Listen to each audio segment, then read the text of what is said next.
Sahabat Fresh Juice dimanapun Anda berada, sesaat lagi kita akan mendengarkan Fresh Juice Jumat 17 Desember 2021 bersama Bapak Sandi Kusuma dari Tangerang.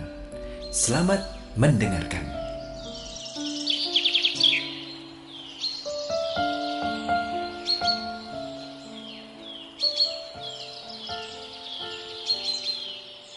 Para pendengar dan pewarta Daily Fresh Juice, hari ini kita memulai hari biasa khusus Advent selama 7 hari ke depan nanti sampai tanggal 24 Desember. Pada hari khusus Advent yang pertama ini, bacaan diambil dari Injil Matius pasal 1 ayat 1 sampai 17. Inilah Injil Yesus Kristus menurut Matius. Inilah silsilah Yesus Kristus, anak Daud, anak Abraham. Abraham memperanak Ishak, Ishak memperanak Yakub, Yakub memperanak Yehuda dan saudara-saudaranya. Yehuda memperanak Peres dan Zerah dari Tamar, Peres memperanak Hesron, Hesron memperanak Ram. Ram memperanak Aminadab, Aminadab memperanak Nahason, Nahason memperanak Salmon, Salmon memperanak Boas dari Rahab, Boas memperanak Obed dari Rut, Obed memperanak Isai. Isai memperanak Raja Daud, Daud memperanak Salomo dari istri Uria. Salomo memperanak Rehabeam, Rehabeam memperanak Abia, Abia memperanak Asa. Asa memperanak Yosafat, Yosafat memperanak Yoram, Yoram memperanak Uzia. Uzia memperanak Yotam, Yotam memperanak Ahaz, Ahaz memperanak Hizkia. Hizkia memperanak Manase, Manase memperanak Amon, Amon memperanak Yosia. Yosia memperanak Yekonia dan saudara-saudaranya pada waktu pembuangan ke Babel. Sesudah pembuangan ke Babel, Yekonia memperanak Sealtiel, Sealtiel memperanak Zerubabel, Zerubabel memperanak Abihud, Abihud memperanak Eliakim, Eliakim memperanak Azor, Azor memperanak Sadok, Sadok memperanak Akim, Akim memperanak Eliud, Eliud memperanak Eleazar, Eleazar memperanak Matan, Matan memperanak Yakub, Yakub memperanak Yusuf suami Maria yang melahirkan Yesus yang disebut Kristus. Jadi seluruhnya ada 14 keturunan dari Abraham sampai Daud, 14 keturunan dari Daud sampai pembuangan ke Babel, dan 14 keturunan dari pembuangan ke Babel sampai Kristus. Demikianlah Injil Tuhan.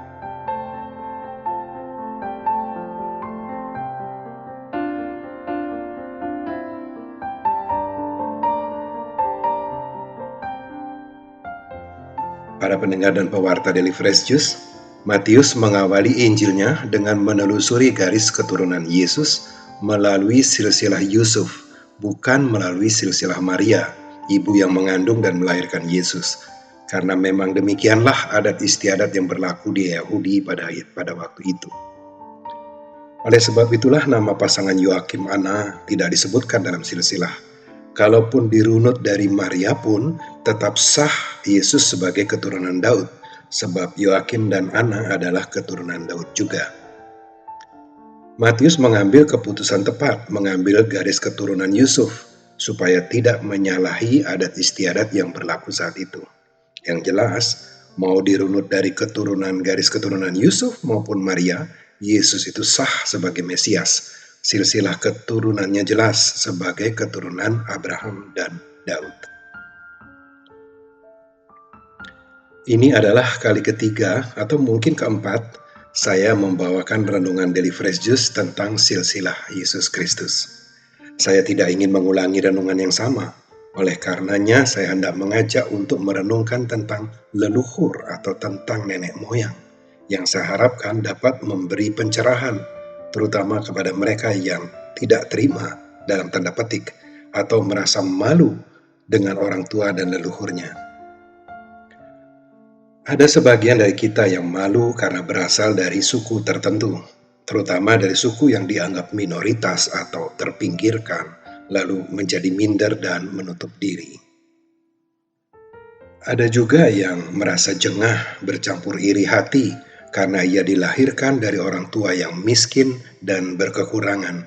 Kemudian ia secara membabi buta dengan cara-cara ngawur mengumpulkan harta dunia. Sedikit pun tak tersisa lagi tempat untuk roh Allah di hatinya. Saya pernah mendampingi seorang remaja, anak seorang pejabat publik, yang berputus asa dan ingin bunuh diri karena ayahnya terbukti melanggar hukum menyalahgunakan kewenangan jabatannya. Ia malu ketika ibunya menyuruh dia mengantar sesuatu ke penjara untuk ayahnya. Ia merasa ayahnya telah membunuh masa depannya. Belum lagi kalau kita berbicara soal penyakit keturunan. Ada banyak orang tua yang mewariskan penyakit kepada anak-anaknya, dan penyakit yang diwariskan kepada anaknya itu justru ia sendiri warisi dari orang tuanya. Dan masih banyak perbuatan orang tua yang memotong dahan tetapi anaknya yang terkena getahnya. Oleh karena itulah saya memberi judul renungan kali ini, Bukan Salah Bunda Mengandung. Peribahasa lengkapnya adalah bukan salah bunda mengandung, buruk suratan tangan sendiri. Jangan menyalahkan orang tua, jangan mengkambing hitamkan mereka, sebab nasib buruk yang kita alami bukan karena kesalahan orang lain. Yesus sendiri telah mengatakan kalau kita mesti memikul salib kita masing-masing. Apa iya kalau kita tidak mewarisi penyakit keturunan, boleh diartikan kita tidak akan terkena penyakit? Apa iya kalau kita dilahirkan dari keluarga yang kaya raya, akan otomatis hidup kita akan bahagia? Nanti dulu, saya pernah membesuk seorang yang kaya raya karena ia bertahun-tahun tergeletak di atas tempat tidur karena sakit. Jelas hidupnya tidak berbahagia. Ada juga orang yang sukses dalam karirnya tetapi mengalami stres berat karena anaknya terjerat narkoba.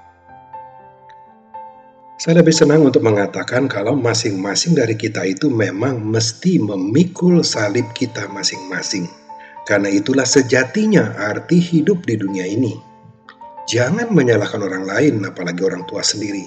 Sekalipun bisa jadi orang lain menjadi penyebab penderitaan hidup kita. Tentu kita masih ingat kejadian buruk yang menimpa Paus Yohanes Paulus II pada tanggal 13 Mei tahun 1981. Sri Paus ditembak sebanyak 4 kali dan roboh. Paus kehilangan nyaris seluruh darahnya, 75% darahnya keluar dari tubuhnya, dan menjalani operasi selama 5 jam, dan Paus berhasil selamat. Penembaknya berhasil ditangkap, dan banyak orang berharap pelakunya dihukum seberat-beratnya.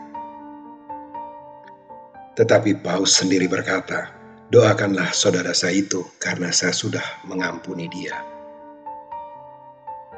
Dan menjadi momen bersejarah ketika Paus mengunjungi penembaknya itu di penjara di kota Roma.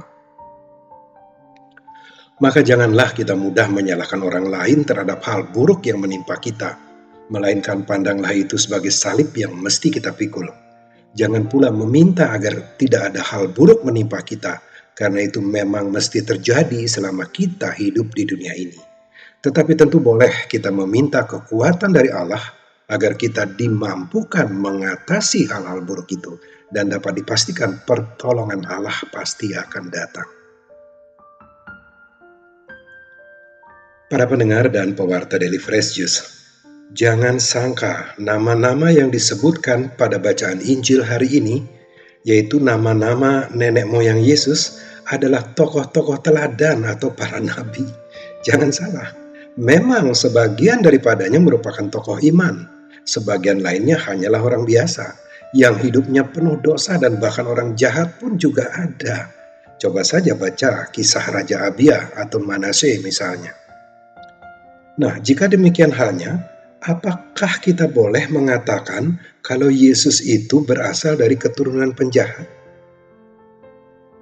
Kedatangan Kristus memang perlu steril, dan itu cukup dengan sterilisasi dari ibu yang dikandung tanpa noda dosa.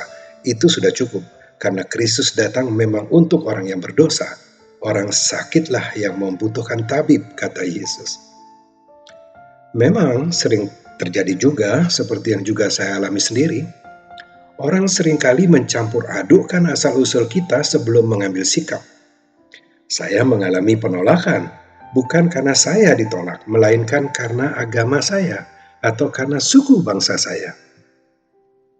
Tetapi kita yang mengaku Katolik tentulah tidak membeda-bedakan orang, tidak berdasarkan gender, tidak berdasarkan suku bangsa, apalagi membeda-bedakan orang berdasarkan penilaian subjektif kita sendiri, kalau ia itu orang baik atau orang jahat. Allah Bapa kita sendiri tidak membeda-bedakan kita. Di saat mencurahkan sinar matahari atau menurunkan hujan, semua orang diberi oksigen untuk bernafas. Apalagi sampai menyalahkan orang tua sendiri. Jauhkanlah itu dari hati dan pikiran kita. Bukan salah Bunda mengandung. Amin. Sahabat Fresh Juice, kita baru saja mendengarkan Fresh Juice Jumat 17 Desember 2021. Terima kasih kepada Bapak Sandi Kusuma untuk renungannya pada hari ini. Sampai berjumpa kembali dalam Fresh Juice edisi selanjutnya. Jaga kesehatan dan salam Fresh Juice.